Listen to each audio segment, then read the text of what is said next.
টানা ৩১ ঘন্টার অক্লান্ত প্রচেষ্টার পর অবশেষে উদ্ধার করা হয় শিশু সাজিদকে। উদ্ধার শেষে আগে থেকেই প্রস্তুত মেডিকেল টিম শিশুটির প্রাথমিক স্বাস্থ্য পরীক্ষা করে।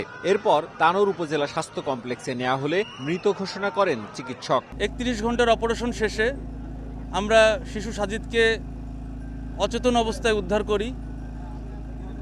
আমরা আসলে কিছুটা বাচ্চার নিথর দেহটা ধরার পরে আমরা একটু ইমোশনাল হয়ে গিয়েছিলাম কিছুক্ষণের জন্য। তারপরেও আমরা চেষ্টা করেছি দ্রুত হসপিটালে প্রেরণ করার। সচরাচর যেসব অপারেশন করি এই অপারেশনটা একটু ভিন্ন। শুরুতেই আমাদের একটু ইমোশনাল কারণে হয়তো ভুলটা হয়ে গিয়েছে। আমরা আসার আগেই ওনারা চেষ্টা করেছিলেন।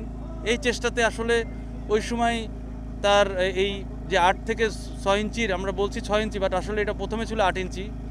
এই ডায়ার একটা ছোট ইসের মধ্যে যখন চেষ্টা করা হয় তখন কিন্তু অনেক মাটি পড়ে যায়। এই যে প্রজেক্টের মাধ্যমে যেই ছোট ছোট লুপ হোল রেখে যাওয়া, এরকম হোল, ছোট ছোট হোল, এই হোলে কিন্তু এর আগেও দুর্ঘটনা ঘটেছে। বৃহস্পতিবার রাত 11টায় তানোরের কোয়েলহাট গ্রামে নিজ বাড়িতে পৌঁছে শিশু সাজিদের নিথর দেহ। সব চেষ্টার কারণে হয়তো বাচ্চাটাকে ফিরে পেলাম আমরা, কিন্তু মৃত। এত কম বয়স একটা বাচ্চা একটু গর্তের মধ্যে পড়া হয়ে গেছে, এটা আসলে ভাই খুবই দুঃখজনক ব্যাপার। 40-45 ফিট একটা গর্তের একটা বাচ্চা চলে যাচ্ছে, অবহেলা, এটা তো কোনো সময় পূরণ করা হয়নি। তার এই জিনিসটার একটা সুস্থ তদন্ত করে সুস্থ বিচার চাই আমি। বুধবার দুপুরে মায়ের সঙ্গে বাড়ির পাশে বিলে যাওয়ার সময় পরিত্যক্ত গভীর নলকূপের গর্তে পড়ে যায় 2 বছরের শিশু সাজিদ। পরে শুরু হয় উদ্ধার অভিযান। খনন করা হয় বড় গর্ত, ব্যবহৃত হয় বিশেষ সরঞ্জাম ও খনন যন্ত্র।